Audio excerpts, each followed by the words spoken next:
Everyone, tēnā koutou, tēnā koutou, tēnā koutou katoa.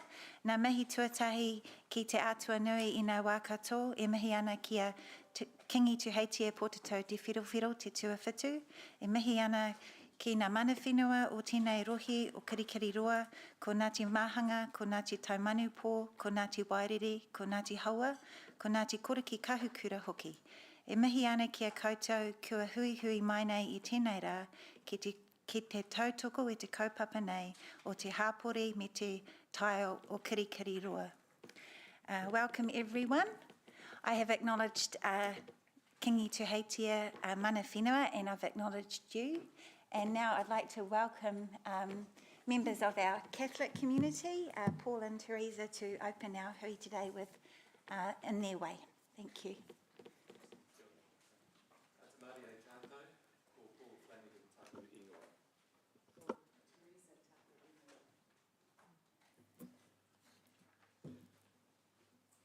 Mā te rongo ka mōhio, mā te mōhio ka marama, mā te marama ka mātou, mā te mātou ka ora.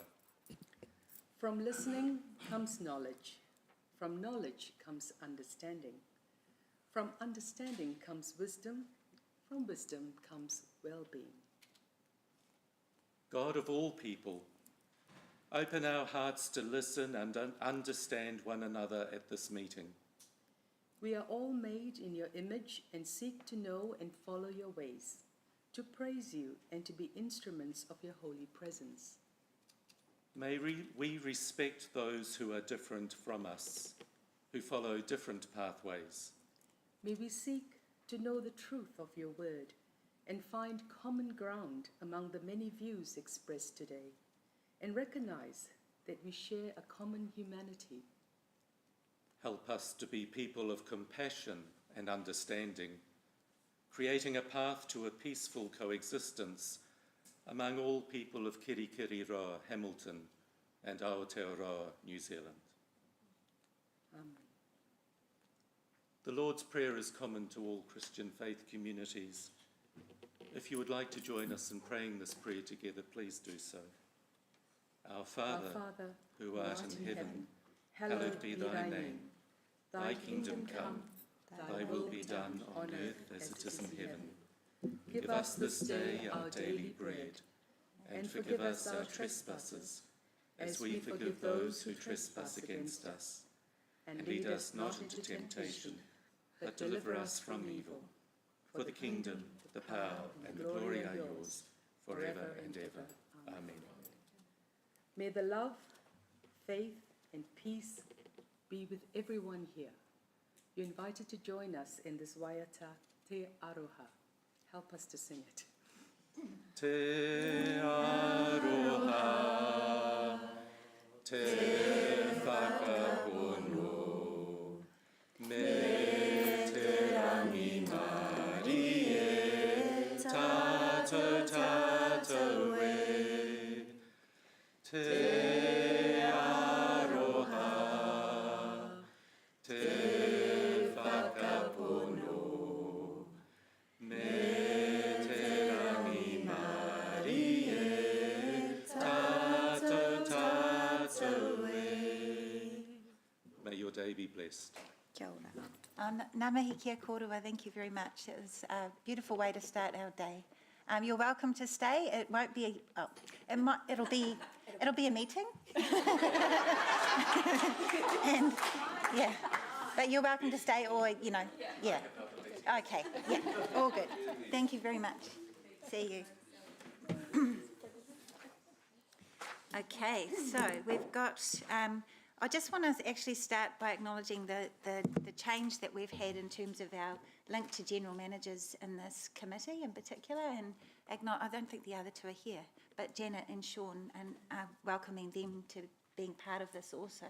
And just want to acknowledge you, Helen, in supporting the community team through the changes and the transition and your leadership in that space, because it's been significant. So I just want to acknowledge that, because yeah, big changes and not easy, and leadership is so critical, so thank you. Yeah. Right. moving on. We've got apologies from for full absence from Councillor Kish, Hoaki and Councillor McIndoe, partial attendance from Mayor Southgate, Councillor Wilson and Councillor Taylor. So I can move those. Sorry, Chair, can you Oh. note that for Mayor Southgate, Councillor Wilson and Councillor Taylor, that it is to attend a business leader's funeral. Just note that in the minutes. Thank Yep. you. Yeah, thank you. So I'll move that. Thank you, Councillor Ewan. Confirmation of agenda, I'll move. Councillor Max to second. No, is that not required? Declarations of interest? That should say no vote required. Oh. It's all going to us. Any declarations of interest? Nope. And no public forum. So confirmation of open minutes of the 26th of October 2023, I can move those. Thank you, Councillor Ewan. Oh, all in favour?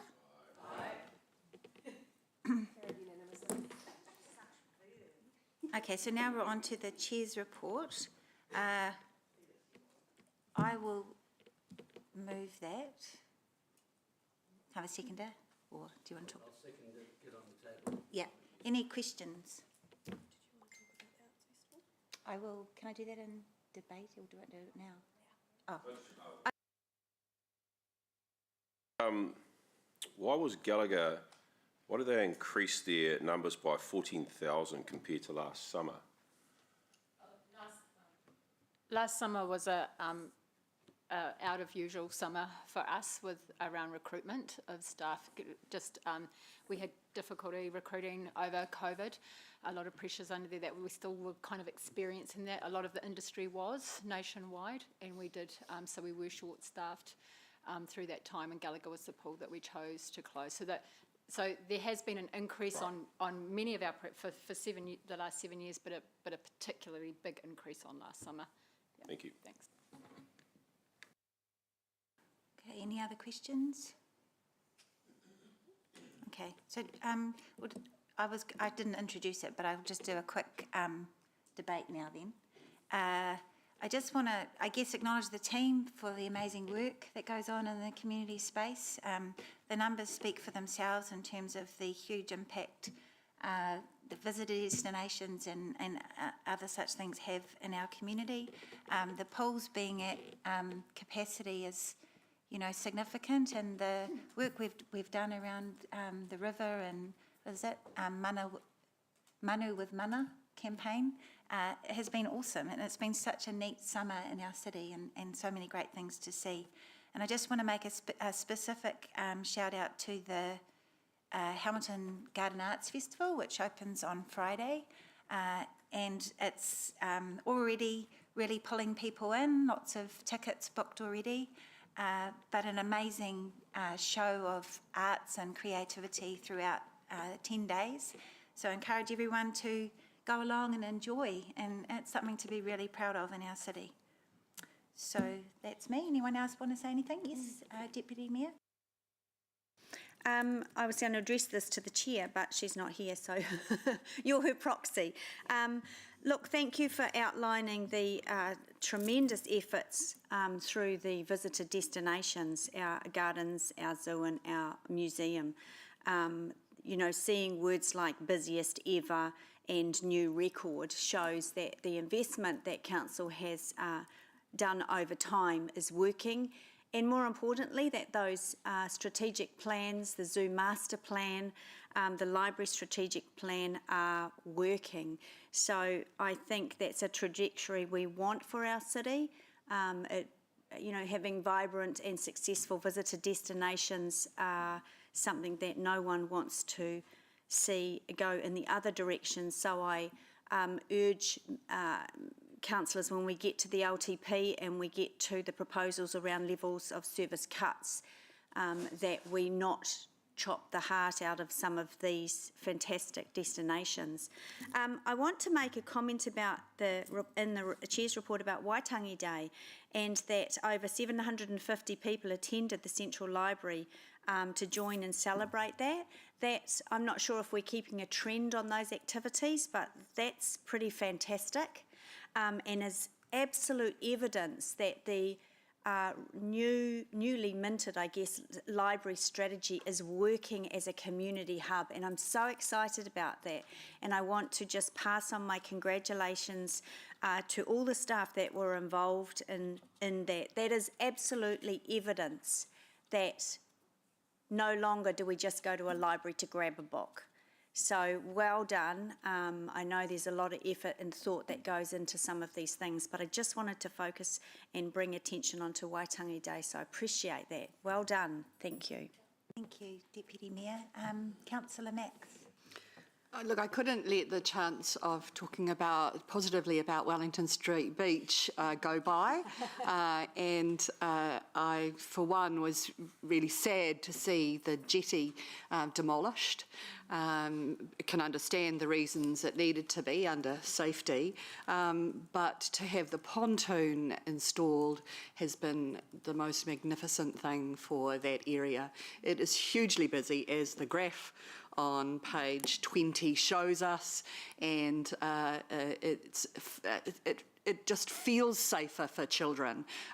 Children of all ages are daring to jump into the river to have some great water recreation.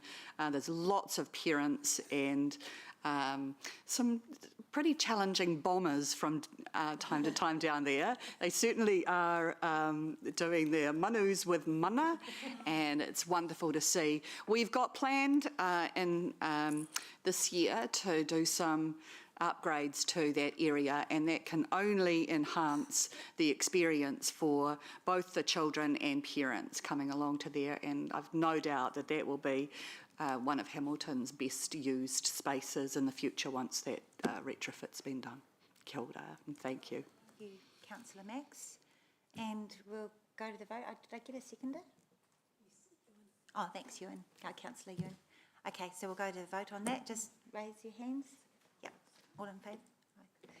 Kia ora. Passed. Carried unanimously. Unanimous. Oh, that's your job. Okay.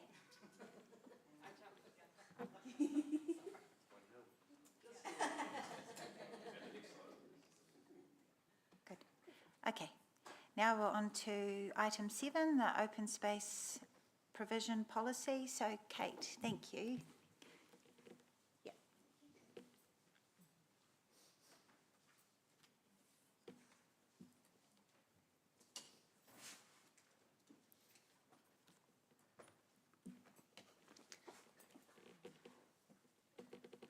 Mōrena koutou, ko Kate Creswell tōku ingoa.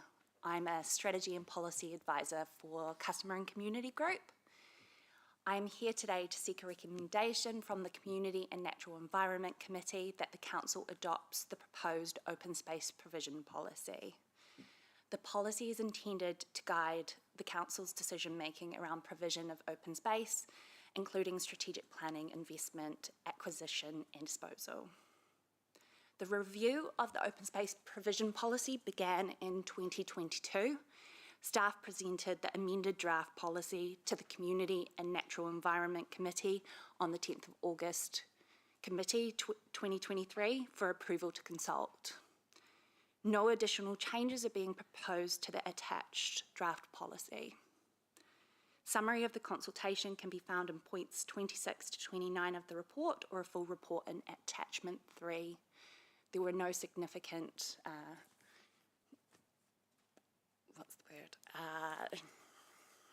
most of the respondents to the survey were in support of the changes. The provision policy target sets an intent for park provision, but they do not require council to purchase land if funding proposals are not approved through the LTP or annual planning processes. I'm happy to take any questions you might have.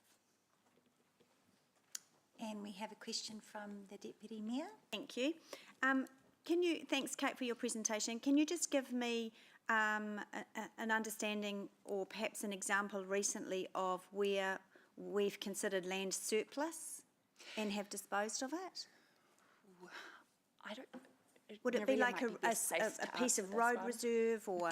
Yeah, the most Yeah. common examples are in road reserves. I can't remember the last time a reserve was considered surplus. Yeah, okay, all right, thank you. And then just on page 71, under funding and investment, the policy talks about that we will prioritise establishing agreements with the likes of schools, etc. And I have a motion to do a piece of work on this.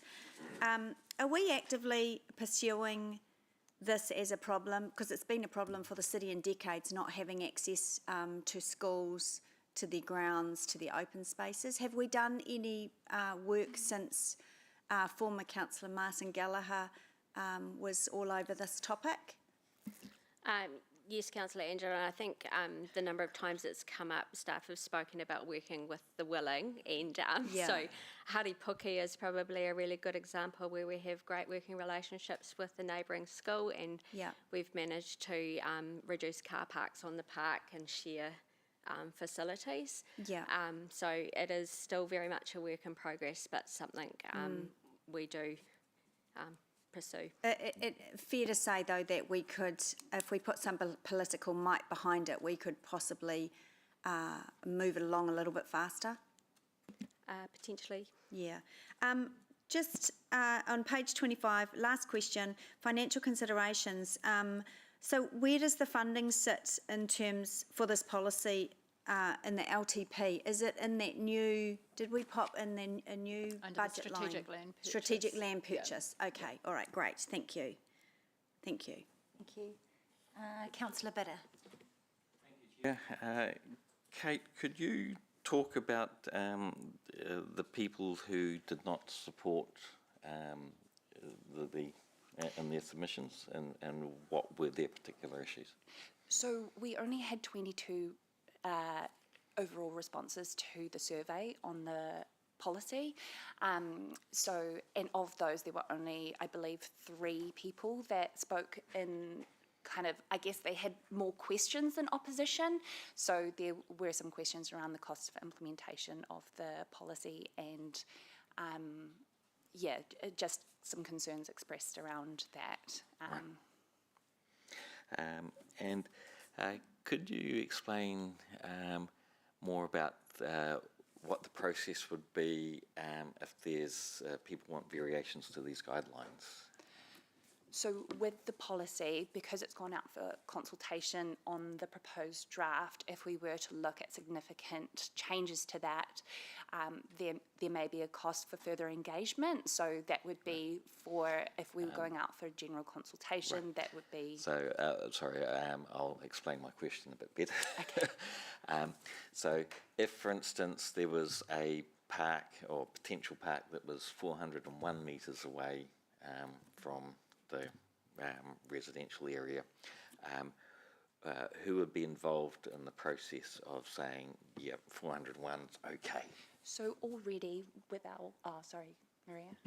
So that information would be brought to council at the time that the purchase was considered. So you might remember when we were looking at purchase of more recent parks, we give you the maps of how it meets the provision target, and then council can decide whether that's acceptable or not.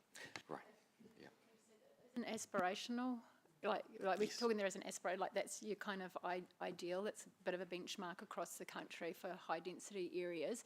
So if it was something like 401, you know, as an aspirational target, we'd have those conversations with people, and then.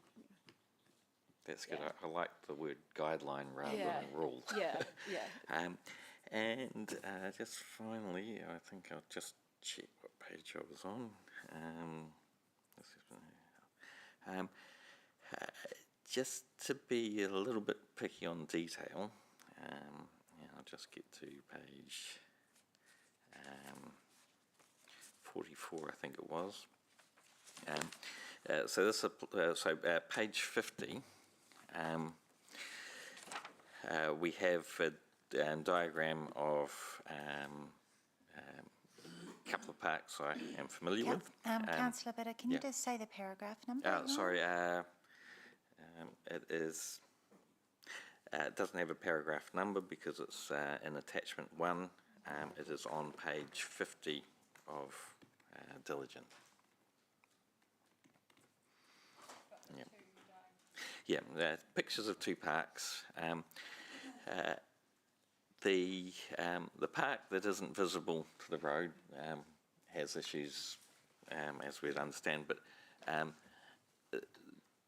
comparing the 2, what are your thoughts on one which is completely safe from cars, like kids can run around on that one, and versus the preferred one where kids might run off onto the road? So these 2 diagrams show our intent for provision, and I guess what you've raised is around the road corridor. When we are designing our open spaces, we use SIPTED principles. So the one on the right has greater visibility, so is using SIPTED principles considered more safe. With the road corridor purposes, we often have bollards along the road frontages, and playgrounds are, when we position playgrounds, we do consider the distance from the road corridor for safety purposes. I would also note that, like, for the purposes of the policy, the right-hand side diagram actually provides better accessibility for communities. There's only 2 spots on the left-hand side that would be considered when doing the accessibility calculation. So therefore, actually, we're likely to have less access for our communities from that versus the right-hand side.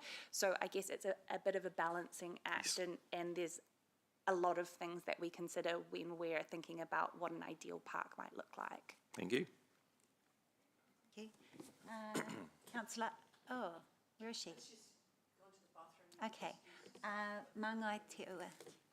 Thanks, Chair, and Morena, Kate, thanks for your report.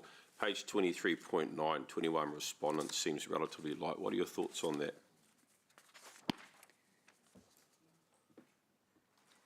0.9. So yes, 21 responses is quite light to a survey for online consultation. I guess perhaps it reflects that there weren't strong views on the changes, negative or positive. So although most of the respondents that did put through surveys were in support of the changes, we are in a time where we have engagement fatigue. So perhaps it speaks to that from our community. Apologies, I can't remember whether there were any other surveys out at the time, so perhaps that has influenced the response there. I asked the same question of our comms team. They said it's fairly standard at the moment around policy responses and strategies or plans of this kind. So probably some of the reasons that Kate raises, yeah. Thank you. Councillor Hutt. I'm back. Yes. I'm not sure if this has already been covered in some of the questioning, just because I ducked out for 30 seconds, but paragraph 24 talks about broadening options through the provision of pocket parks and linear parks. What's a linear park? I can imagine what a pocket park is. Yeah. So a linear park is a long, skinny park, basically. Okay. Yeah. Okay. Yeah. So you just run up and down it. Yeah, but we do have like linear parks or esplanade reserves kind of along the river or along where perhaps there's not more like broader space, but there is some space that is accessible for communities and safe for communities. So yeah, that's what that's in reference to. Cool. Do we have any pocket parks currently? We have small parks. Is there any smaller? The Like how small? The most well-known one is the wee one in the Frankton Village. And again, I guess the policy is acknowledging that that does play a valuable role. there's a great piece in Parks and Recreation about a pocket park, but it's very small. So I was like, how small is? Yeah, it is like this big. Those were all my questions. Councillor Moko. Horena. Thank you, Kate. Hey, I've got two questions. The first one is I've noticed the name changes from reserves to parks across our city. In most places that has applied, but in other places it still says reserve. But I'm just tipping that we're getting around to that. Is that the case? It's a bit of a technicality, Councillor Moko. Some of our parks, their name, what they've been gazetted it, so will be reserve, and the other case they will be park. So Matakanohi Reserve is what was approved as the name for that place. Right. Claudelands Park is the name that has been approved there. So Matakanohi has two names. It's a park and a reserve. Yeah. Parks are reserves, but not all reserves are parks, is what I would say. And as well, like I guess perhaps the change in languaging is to do with community perception. So parks is perhaps recognised as a friendlier and more welcoming word to use. Yes. So I don't think there's a particular differentiation that we're trying to achieve. I think sometimes too it can connote but not necessarily again all of the time, but the purpose of the park. So if you've got playgrounds and a lot of activity happening on that park, it's more likely to be a park. If it's something where we're doing a lot of native restoration or something, it may lean itself to retaining the word reserve. No big dramas on that one, Whānau. I was just wondering if it was because of financial reasons or... the second question is around on page 55, which your track changed number within the policy itself, 21, it talks about disposal of land, and council will follow legislative processes including the Reserves Act and the LGA. Those are just a couple of the acts that the organisation will follow. My point here is that I think it'll be worthwhile us also mentioning that, because we've had a few of these little doozies in this chamber since I've been in here, is around understanding the Waikato Raupatu Settlement Act, which I believe gets triggered from time to time. And sometimes we have to go and engage a lawyer, which costs us. So maybe as a guide for our people using this piece of policy, it'll guide them to look that way also. So do you think we could add that in there? I think that's a minor amendment, so I think we could put that in prior to that going to Sometimes we've council. got to read the actual word of something in order for us to turn our attention to it. Great point. That's all. Councillor Moko. Councillor Mark. Chair Anna. My question or line of questioning, and first of all, full disclosure, I may have a slight conflict of interest because I like parks that are real flat, that have really good cricket grounds on them. So, but we all know that because I've mentioned it several times. In point 17, it says, are we building harder, hotter cities? And I haven't read the Parliamentary Commissioner's report, is it, for the environment? But in your opinion, or if it's yours or someone else's, are we offsetting some of that decline of 15% by the types of houses we're building with better quality componentry that would offset some of that? So the intention of the policy changes is to help mitigate some of the impacts of intensification within our medium and high density areas. Yes. So yes, the intent of the policy changes is to help mitigate that intensification that's referred to in that report. Okay, and so is the answer to the question, are we building harder, hotter cities? Yes. I am not a expert on that. That was the name of the report. Oh, was it? Okay, Yeah. I just read it and thought it was like a general, so, like a question that I should... Kate's just referenced that report. Yeah. And so the point of that paragraph is more around how we mitigate some of that intensification. So So was it Which was designed fa- to get my thinking going? Yes. Okay, well, it worked because it stimulated it. It was no mean feat. Thank you. You could read the report if you are interested. I will, at some stage. Thank you, Councillor Maybe when I'm Marsh. watching cricket. Okay. Councillor Thompson. Thank you, Chair. Councillor Andrew raised this, and I did have a quick chat with Maria Barry on this earlier this morning. But I'm still feeling a little bit of discomfort. I guess just is anywhere in the policy do we at least kind of say explicitly the need to also consider safety in terms of busy traffic and stuff? Because it's one thing having lots of, road frontage where the roads are quiet, but another when they're quite busy and, and they're collector roads and things. And it's, and I'm thinking about Pocket Park, like we think of one in Kent Street, that green space there. It's only got one road frontage, but it does have access to the car parking on the other side. So it's still got that surveillance. But I imagine if it was on a corner, it would be less well used by parents who would feel it would be quite hard to contain little active children. No.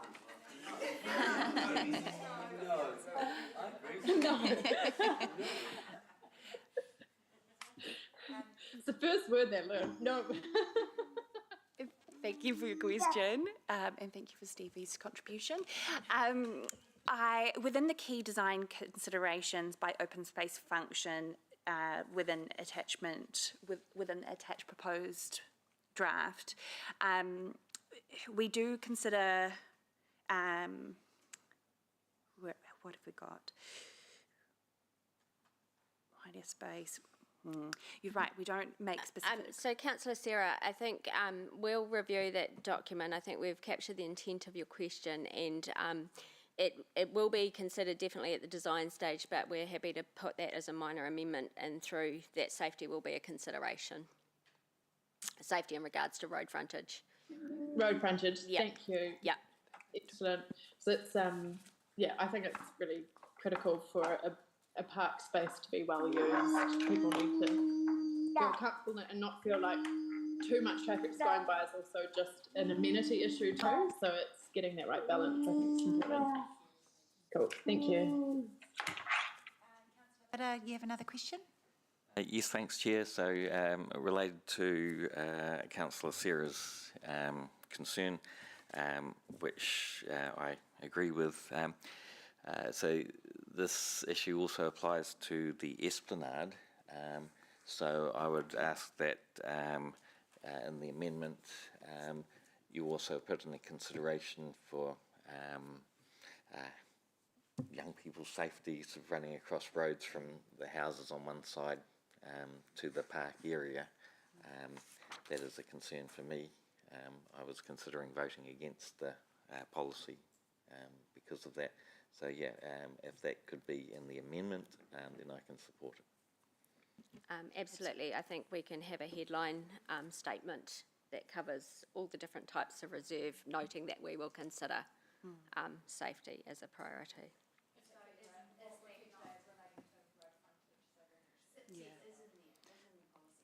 Yes, it is. Around road frontage and some of the issues, so we'll highlight that in the... So on...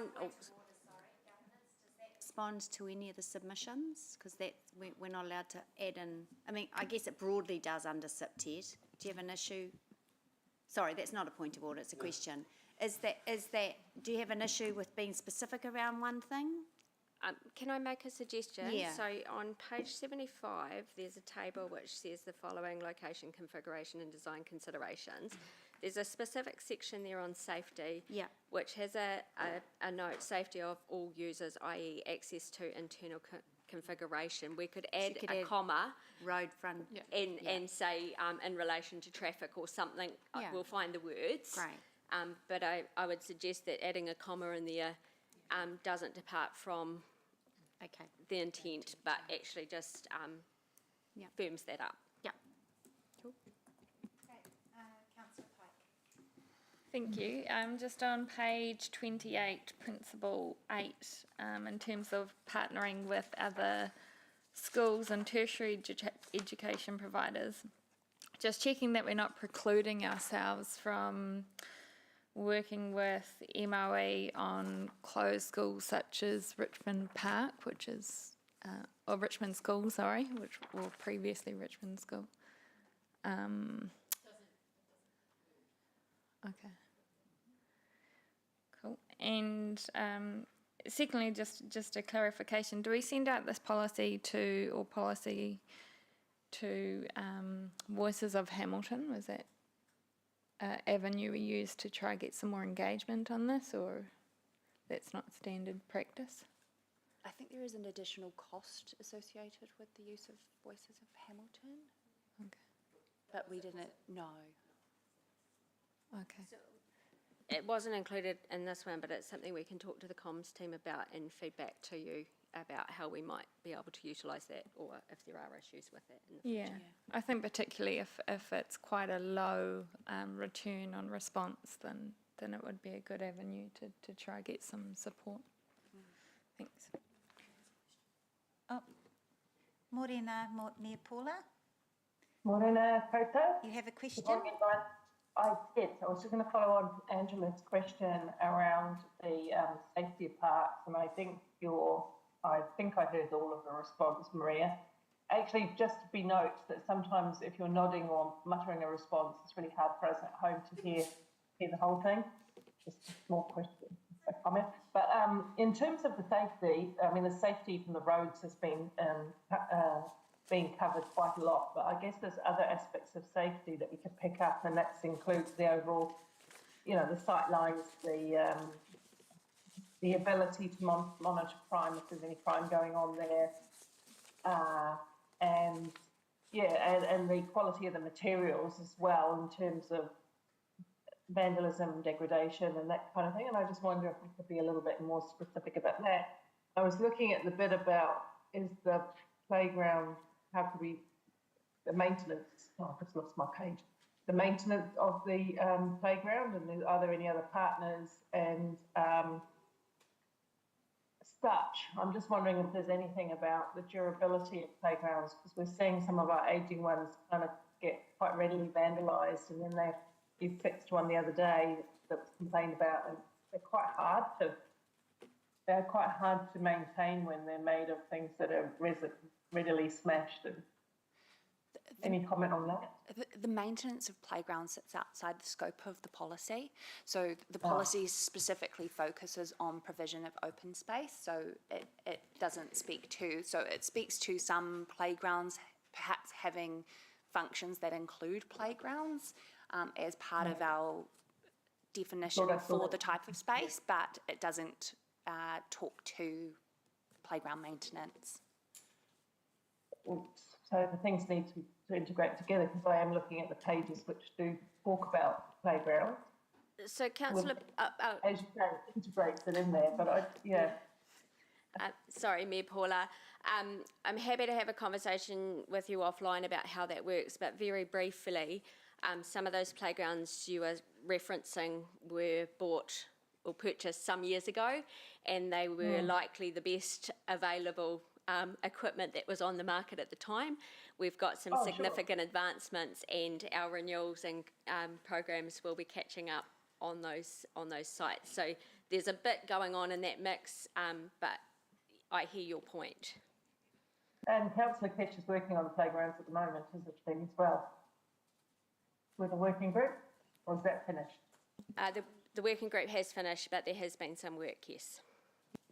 Okay, so that will get reported to Council in due course, the work of the working group? Yep. Yes. Yes. Yeah, because it is my expectation that working groups are a kind of a lean-in for those people who want to get to more detail, and then they're supposed to come back and inform us what you were talking about and how you landed on your views. Thank you. Yep. Max, do you have have you had a question? Had a question, but they've all been very useful, helpful in my view. My question was with regard to working with the community over parks within their area that they can take, well, I wouldn't say ownership or responsibility for, but you know, community groups do have a vested interest in the spaces within their area and take great pride in making sure that they are safe, that they are well maintained, being able to identify any issues, etc. We don't talk about any of that in the principles, really, or is there somewhere where we could highlight that?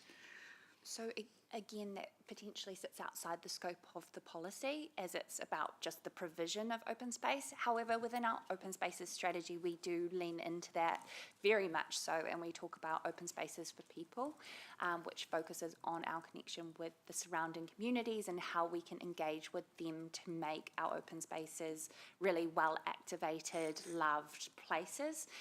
So we do have other avenues where we do speak to that. Thanks, Kate. That's terrific. Great, so that's all of the questions. So I'll move the, oh, did you have another one? Yeah, I've got my motion. And I'm just assuming we'll just add in the receives the report, etc. Oh, no, so okay. we can add it on? Can we see if the committee is happy to add it on? Yeah. So A receives the report, adopts the policy. So you're moving this yes, with please, your addition? and Councillor Maxine seconding. Okay. Unless you want to, Anna. No, that's fine. Yeah. And we're noting the two amendments. Is it two, just two? Minor amendments, okay. So Great. if we can pop it up on the board and I can just quickly explain my intention.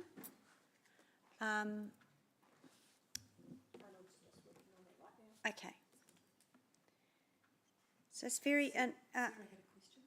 Sarah, do you have a... Oh, she did have a question. No, You she don't have a doesn't. question? No, she doesn't. Don't you Sarah-rise this motion. You've had your chance overnight. No. I'm just confirming, do we need to note the change that Councillor Andrew and I Yeah, we are. raised? Yep, we're doing that. We're noting it Okay. in minor amendments. Yeah, see, Stevie knows what's going on. Yeah. So, committee members, it's very informal. The intention of B is I'm channeling former Councillor Martin Gallagher, who started some work, way back with Councillor Dave McPherson as well. And we just keep getting nowhere and we circle back around. So what this is about is just requesting that staff work with interested members to prepare a list of stakeholders and come up with some sort of advocacy plan around those schools and those other open space providers, because we're just not getting anywhere. So very informal, I guess a little bit of a think/talk piece of work to try and get some movement in the area and pop a little bit of political weight around it. So that's the intention. Yeah, very informal. Okay. Right, so now we'll go into debate and Deputy Mayor. Thank you. What I just said, but plus I think if we looked at, and actually I tried really hard to look at the number of schools in our city, and I looked on so many websites. I should have just called Councillor Van Austin, she'll probably know off the top of her head. But it's such a massive amount of land and space, and the majority of our schools now are surrounded with fences. Look, I know this won't be an easy task, and it's probably going to take another decade, but I know they deal with things like vandalism, damaging their schools, their tagging of their buildings, and so these are some of the concerns that as a community we could possibly partner up and work towards trying to achieve. And even if it, honestly, if it was access to our community of one school a year, one small green space, one skate park for Councillor Donovan, then we'd actually add to the network of open space for our community massively. So yeah, I hope that this will be a long-term piece of work, but it just puts a little bit of political oversight into the staff work on this, and whatever that might end up filtering through to the Mayor's office in terms of conversations with Ministry of Education, the Minister, and things like that. That's sort of a long-term goal. So this is a starting block that I hope the committee will see value. Thank you. Thank you. Councillor Max. And look, I wholeheartedly support Deputy Mayor's intentions here. We have 104 schools across Hamilton and within our footprint, and that's a huge acreage of potential play space, which has already often got some of the equipment for playing in it, but certainly has flat areas for Councillor Donovan to get his bat and ball out, and absolutely can be accessed by our community if they weren't all shut off, and the majority of the 104 are shut off. Even our Haripuki Park and the school that abuts it, even that school now has a fence around it, and that stops access for our community to be able to get to those spaces. I think also of developments that Kāinga Ora are starting to make headway on and around our city, and one in particular that abuts Mairoa Intermediate. They have a number of houses in there, a small driveway and a little triangular pocket park, but they're right on the back boundary of Mairoa Intermediate, and for older kids they need just a bit more space to jump about and to really get outdoors and engage. So I can't see why we can't be working with our kahui ako, our communities of learning, to really be able to talk about community need in here. And if we want to talk about SEPTED and the threat to schools, having people around in the weekend absolutely helps to make sure that those areas are safe. And there's nothing wrong with shutting off that area of the school, the buildings, etc., with the fences, but leave the fields available for all. Kia ora. Thank you, Councillor Max. Councillor Andrew. Thank you, Chair. Yes, thanks to Councillor Maxine and Deputy Mayor Angela. Very good points. Support those entirely. I think the word guideline is very important because there is a lot of consideration and detail specific to each and every opportunity for parks that we need to take into account. I have a bit of a concern about the esplanade diagrams on page 52, one with a cross and one with a tick. I prefer both of those to be question marks because while there are good points about each, there are also bad points about each. The one with the cross where private houses front onto the reserve area, I can imagine many a gully reserve in Hamilton where the private owners take real conservatorship over their gullies and get really involved in the maintenance of the gullies, and that's a huge advantage to the city, whereas prioritising the roads for the gully frontages actually removes people from interacting with the gullies. So it's picking and choosing whichever is right for a situation rather than the firm yes or no on these. So I just encourage when parks and reserves and esplanades come to us, we use our common sense and treat this as the guideline that it is. Thank you, Councillor Bitter. That's all the debate. I just want to quickly add my thoughts with. Oh no, Councillor Sarah, you can. No, you don't want to. Stevie, just quickly to acknowledge. I was going to try, but I don't think I can. Okay. Do you want to try now? I'll say one sentence, which is. Okay, we'll try very quickly.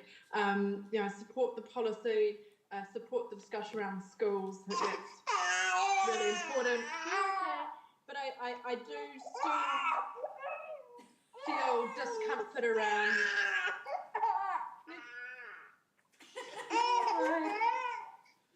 Okay. Yeah. I still feel some discomfort, similar to Councillor Andrew, in regards to just safety along main roads, and I think that needs to be a really important consideration.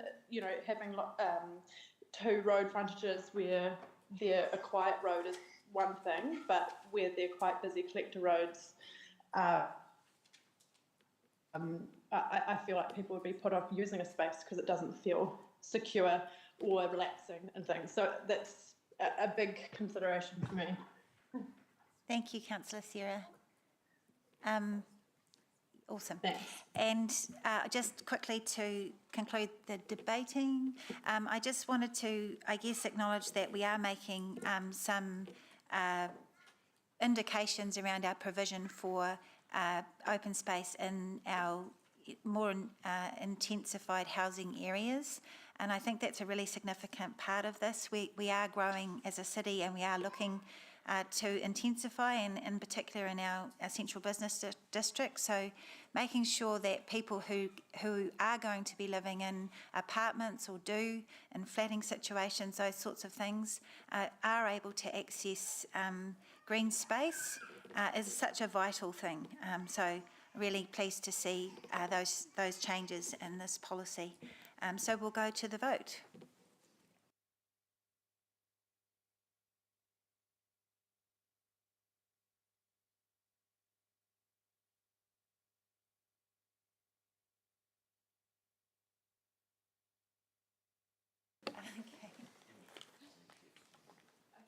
The motion is carried unanimously.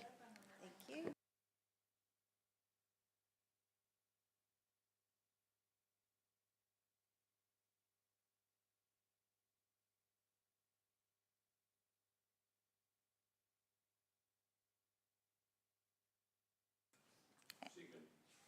Thank you.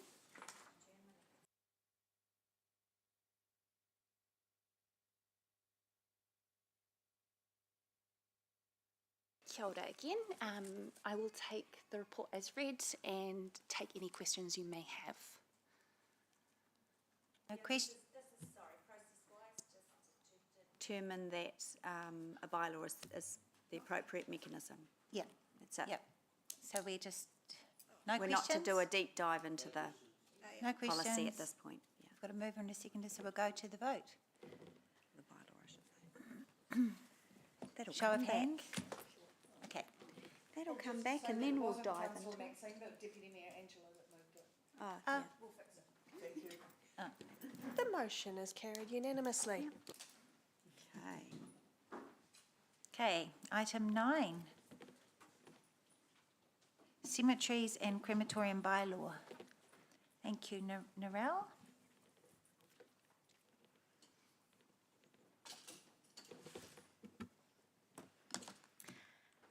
Morena e Kaikauni Hirama. I'm Narelle, Strategy and Policy Advisor in Customer and Community Group. This report is the deliberation and approval request for the Cemeteries and Crematorium Bylaw review. Councillors last saw the draft bylaw prior to consultation. Consultation indicated community support. I'll caveat that based on the comments earlier today that we also had a low turnout response for this consultation. No submitters wanted to speak or to present their verbal submission, so this final draft does have minor additional amendments for added clarity based on the feedback received. The staff recommendation is to recommend to the council for the draft bylaw for adoption, and I'm happy to answer any questions. Oh, there are no questions? Oh, no. Councillor Bitter. So there were 3 submitters of, with concerns, one of whom was particularly vague from what it says here. No could you expand on the other 2 and help me understand what their issue was? Yeah, so there was a comment around that was actually around the funeral process, which is outside of scope of the bylaw. and there was also some comments on concern about change to maintenance or uniformity, but none of our changes will make a cause for a change of maintenance or uniformity. So again, it's Thank you. not relevant. Thanks, and Morena, thanks for your report. Hey, I read through this and just kind of coming halfway through the process, is there anything that this bylaw doesn't cover that may catch us out, you know, those scenarios that you don't kind of realise you need guidance around until it happens, just based on your review on other bylaws? Anything we're not covered here? This bylaw is fairly comprehensive. It is quite detailed, and actually in reviewing other bylaws, we're an outlier in that case. But we chose to keep it relatively detailed, mostly because we wanted to do a light touch review, because we're aware that the act that this is covered by is quite out of date and is in discussions to change, but obviously sits under the Ministry of Health, who've had a turbulent last sort of 5 years. I would say the only thing that sparks to mind on that is which was also brought up by a few submitters, is that we have MOUs as well with a few groups who have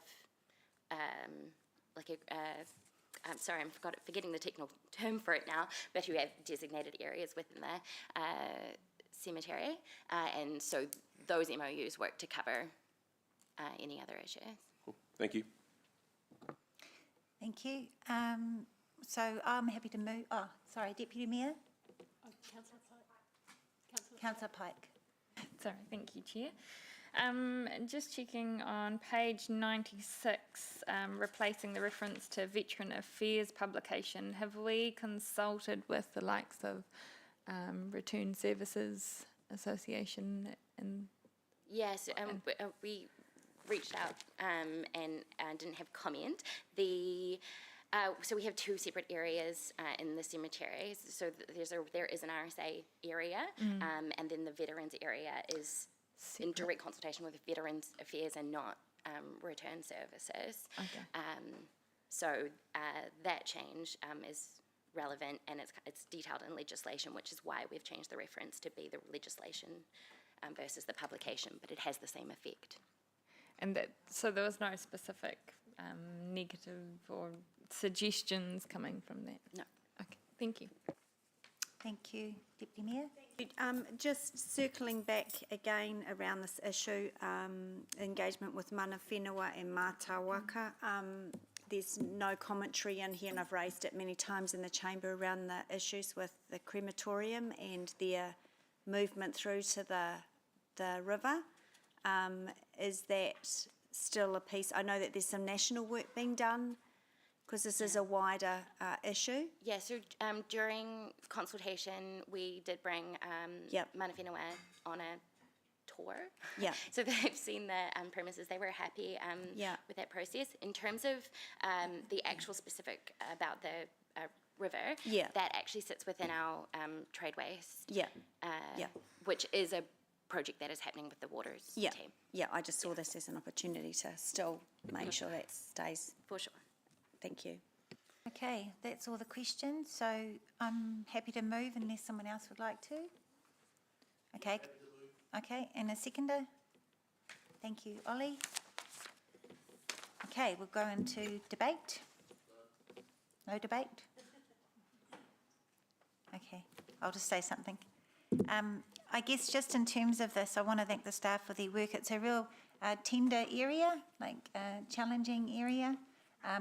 Lots of emotions and feelings involved, and it's wonderful to see our attention to ensuring that, you know, different cultural practices can be honoured and respected, especially given that we've got such a diverse community now in Kirikiriroa with over 160 ethnicities. So just want to acknowledge your work in this space and your attention to detail. I was amazed at the detail in that bylaw, so thank you. Okay, so we'll go to the vote.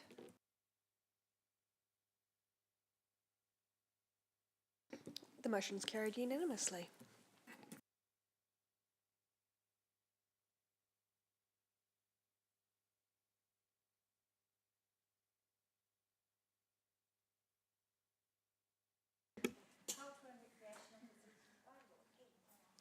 Morena noa. So this report is the deliberations and request to revoke the Cultural and Recreational Facilities bylaw. So again, Council approved consultation on this revocation last year. Public consultation indicated support for this proposal as submitters tended to agree that the bylaw was surplus to requirement, and no submitters wish to present verbal submissions.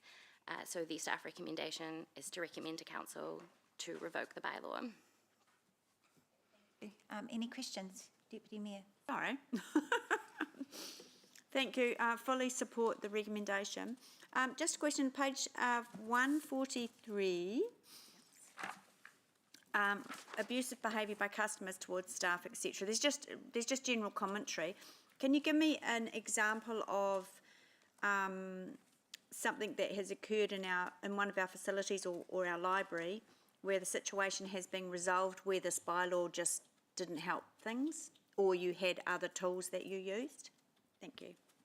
Yeah, unfortunately, it isn't an uncommon occurrence, but I think what the staff have, they utilise the Trespass Act and the provisions of the Trespass Act, and that's more effective. And in terms of our terms of use and code of behaviour, rules of behaviour, we tend to reference that you would be trespassed from the facility, and so that tends to lend more weight than the bylaw itself.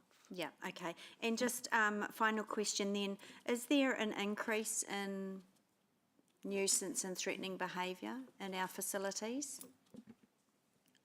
In recent months, yes, we have seen an uptick in abusive or unwanted behaviour within the facilities. And do we have enough funding? Do we have enough support so that staff are still able to feel safe in their jobs and have all of the right tools? There are no gaps that we need to be addressing?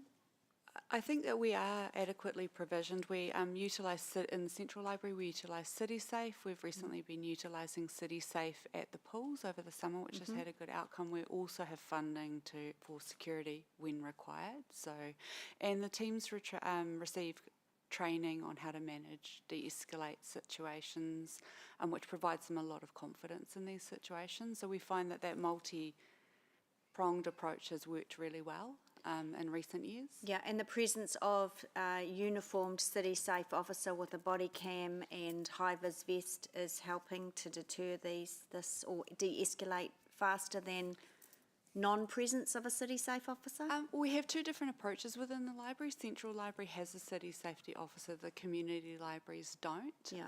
And those approaches work well for each of those sites. So at the community library, they tend to have a closer relationship with the community. They manage it in a more direct way. CitySafe and the Central Library have a lot of visitors we may not have built the rapport with, and that we find that useful in those instances, yes. Okay, great. Thank you. I'm happy to move. Councillor Max, you have a question? Yeah, I did. I had thought that I'd read in the report that we had consulted with Mana Whenua. That's correct. Have we also done any engagement with Shama, our ethnic women's support group? We didn't specifically reach out to Shama. They would have had an opportunity in the public consultation. I guess they may have seen it in the public consultation, but I wonder, in light of it, if today's motion is passed, whether we might be able to. I mean,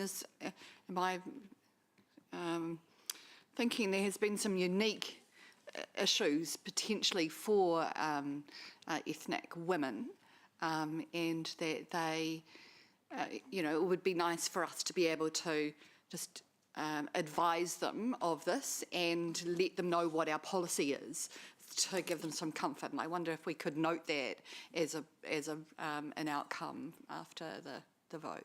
Yeah, yes. Yeah, absolutely. Yep. Thank you. So Max, and we just need a seconder. Kia ora. And we'll go to the vote. Oh, sorry. I thought you were like, okay. Into the back of my head. Look, I'm going to sound like a little bit of a broken record. First of all, this is a two-part pronged debate. Thank you for the work that you're doing, keeping our staff safe at our facilities, is paramount and should be paramount to this governance body. We know, as some of us elected members are feeling unsafe in the current environment, certainly don't want that to be felt by staff. Secondly, I'm going to say to those elected members who may choose to decrease levels of service through the LTP, that keep in mind that things like City Safe, which is often a target to reduce services, are so organically intertwined in the other services that we provide.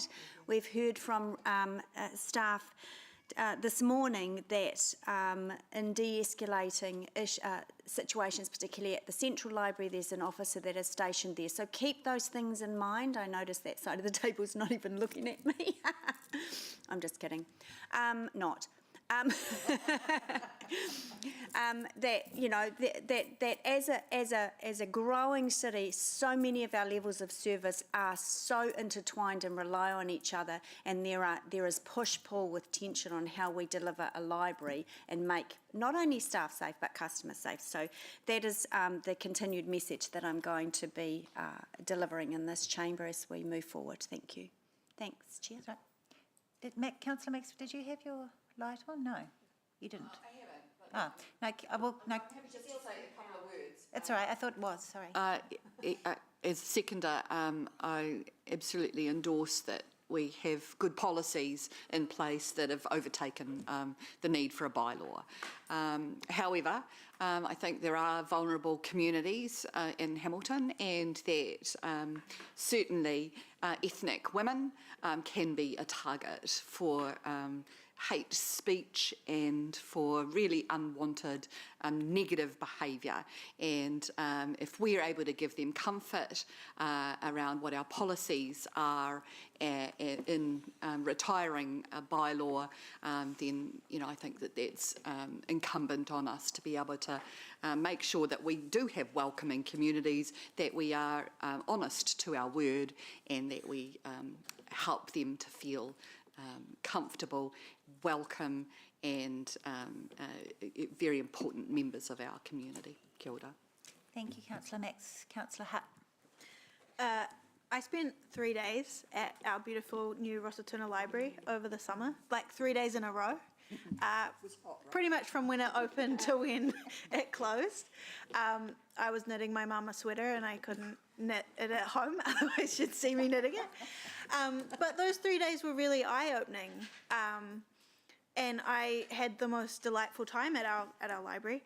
But on the last day, there were some, what was the wording Rebecca used? Unhelpful behaviour.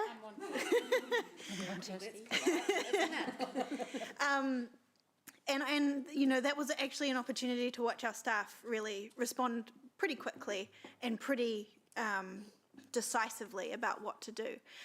And so having watched our staff firsthand respond to unhelpful behaviour, I feel pretty confident that if other staff we have are saying we don't need this bylaw, then I have full faith that they'll be able to deal with unhelpful behaviour as it comes along. And I did finish my mum's sweater. Oh, yeah. Okay, so we'll go to the vote. We'll raise your hand. Yep. Carried unanimously. Okay, so I'll second. Resolution to exclude. Oh, that was that, yeah. Okay. Aye. Carried. Oh, sorry.